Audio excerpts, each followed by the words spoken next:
Dr. Litton, this is a weird story. Why do you make us read this for? Well, 'cause it's funny. It's really funny. Now, maybe you don't think it's as funny as I do, but I can tell you this, that if you grew up when I grew up and you grew up in the South, this is funny because you know these people. Everybody knows a Leota. And isn't that a great name, Leota? Right? I mean, it's a wonderful Southern name. Um, this story is not about, as I said in the notes, it's not about some important theme. Although I think there is one in here, but it's deeper than the ostensible thing. I think you got an ostensible theme, and then you've got something deeper than that going on. I'll get to that in a moment. Um, it's really about the characters.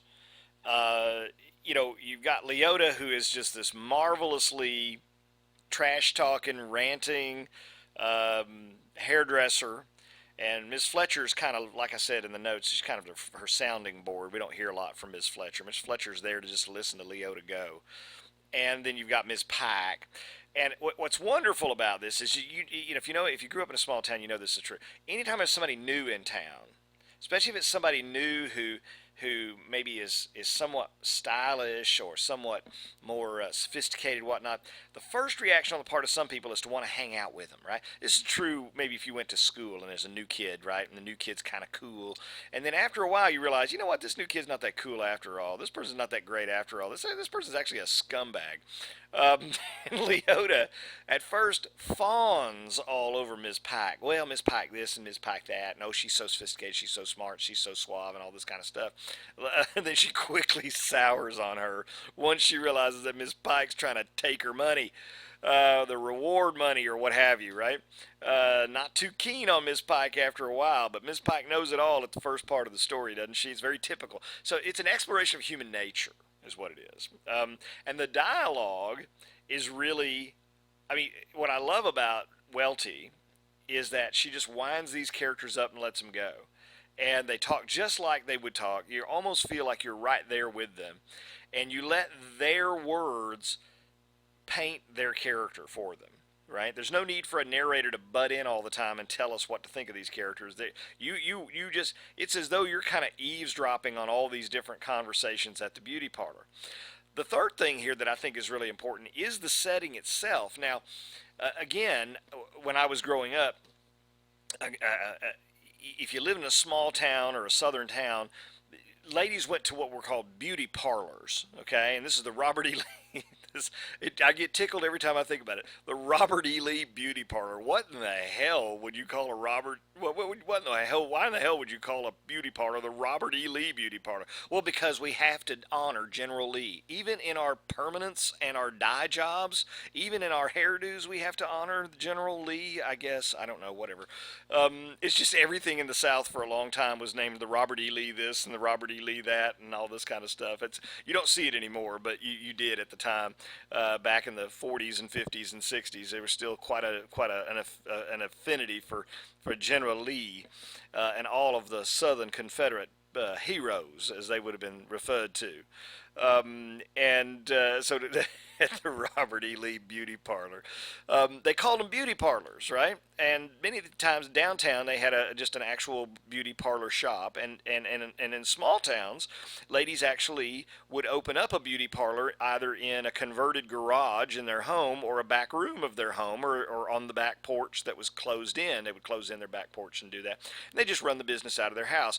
But the important thing is the setting here, because beauty parlors were, of course, for women anyway, the center of social life during the weekday. Church would be considered the center of social life on the weekends, but during the weekdays, that's where everybody got together, and that's where everybody talked about everything. They exchanged news, they gossiped, they caught up with everything, and who's doing what, and how's your boy, and I hear so and so got into trouble. It's where the local news would be conveyed, etc. So the setting is really, really important. Now, what's funny is this: she writes this short story way in advance of the invention of what's called the sitcom in television, situation comedy, and situation comedies are very dependent upon place.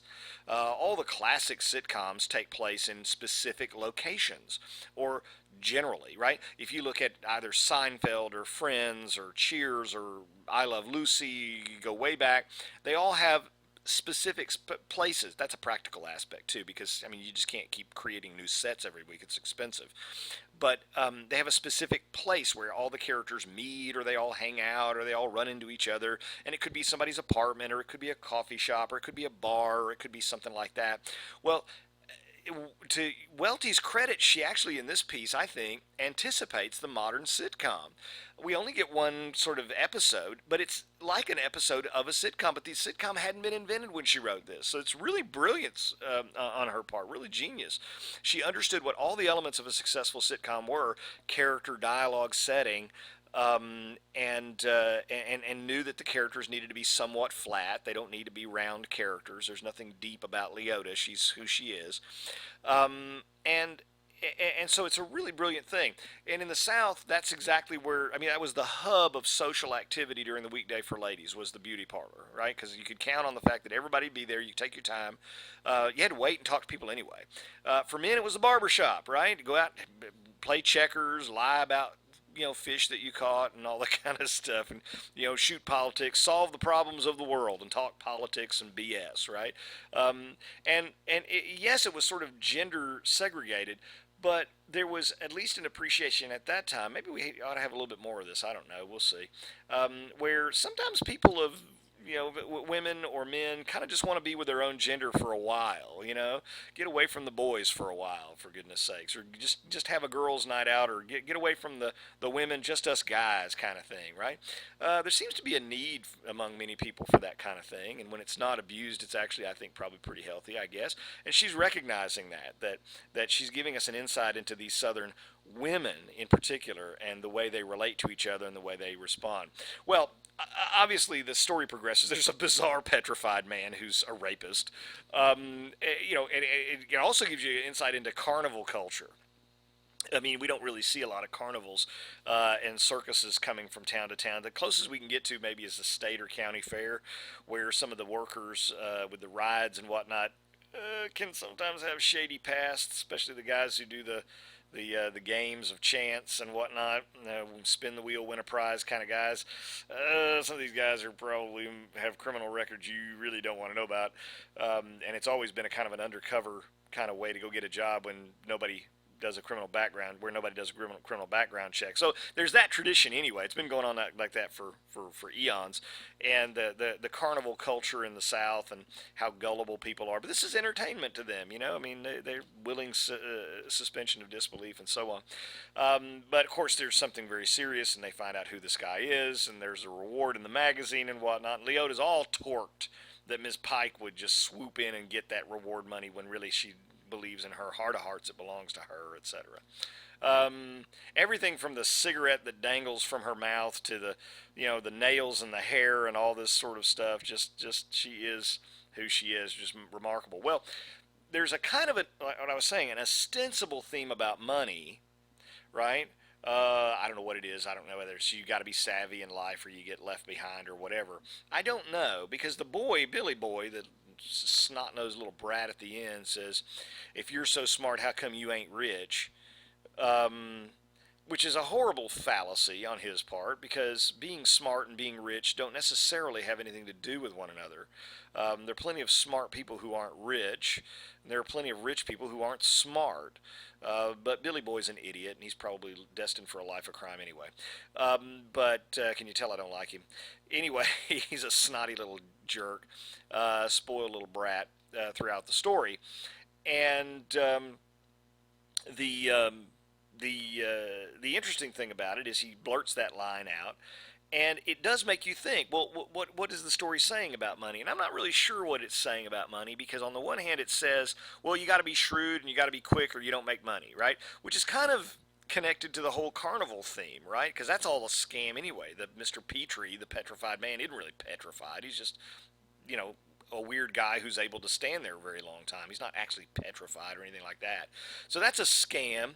And Ms. Pike pulls a kind of a scam. So what Billy Boy is actually saying is, well, if you were scamming and if you were shrewd, not smart, but shrewd, basically is what he really means, then you'd be rich. Well, what does that have to do with anything, right? So I happen to think that the theme must have something to do with money or with our relationships with people, but it's probably a little bit more about being deceived and being willing to be deceived, and that money's just the foil for that. I think. Well, anyway, you decide, but just trying to get the wheels turning for you a little bit. Everybody say, well, the theme in here has to do with money. Well, I'm not so sure it has to do with money. I think it has to do with deceiving yourself and fooling yourself.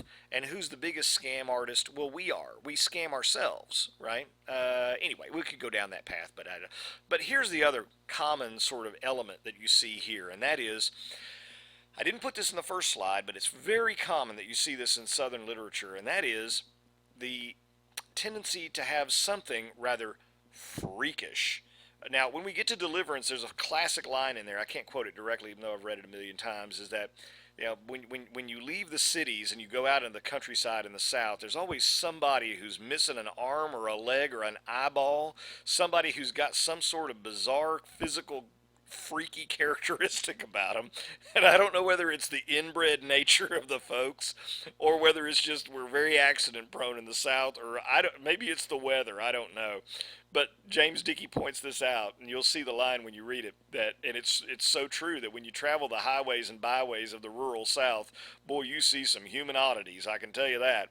And of course, he's got an albino boy in there, and a lot of other things as well. But in this case, you've got a sort of a freaky, petrified man.